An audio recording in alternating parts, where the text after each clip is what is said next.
तू मेरा है जुनून, तू मेरी है दुआ, तू इश्क मेरा, तू इश्क मेरा, तू इश्क मेरा। मेरी राइटिंग थोड़ी सी बुरी है लेकिन आप लोगों को समझ आ जाएगी। तो इमोशनल ट्रैपिंग के सुनहरी तरीके। नंबर 1, टस में बहाना यानी मगरमच्छ के आंसू रोना। नंबर 2, जानबूझ के नखरे दिखाना।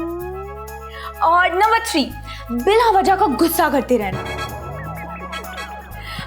नंबर 4, खाना ना खाना शौहर के सामने।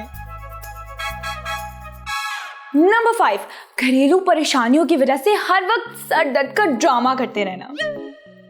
नंबर 6, शौहर को महसूस करवाते रहना कि आपके साथ हर वक्त घर में ज्यादती होती रहती है। तो जी नाजरीन, ये थे इमोशनल ट्रैपिंग के 6 सुनहरी तरीके। तालियां।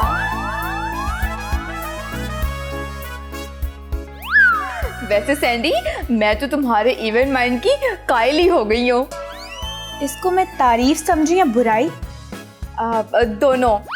वैसे यार आजकल लड़कियां कितना एहसास कमतरी का शिकार हो गई हैं। बिल्कुल यार, हर लड़की चाहती कि उसे प्रॉपर टाइम मिले, चाहे वो उसका हस्बैंड हो या उसकी फैमिली। अब सिर्फ टाइम ही नहीं बल्कि पैसा भी। और जबकि पैसे से हकीकी खुशियां तो नहीं खरीदी जाती ना यार। अरे यार, आजकल के ज़माने में पैसे से सब कुछ खरीदा जा सकता है। हाँ, लेकिन मैं नहीं मानती इस बात को। तो ना मानो, तुम्हारी क्या वैल्यू है? तुम खुद बताओ, जब हमारे पास पैसे नहीं होते तुम्हारे क्या हालात होते हैं? बिल्कुल डेस्परेट फकीरों वाली। हाँ, तो इसीलिए पैसा कमाना ज़रूरी है, चाहे जैसे भी हो। कह तो ठीक रही हो वैसे। अच्छा, जाकर ना लैपटॉप लेके आओ, हमारी अच्छी खासी पब्लिसिटी हो गई होगी। देखते हैं हमें किन किन लोगों ने अप्रोच किया। जाओ जाओ, जल्दी करो।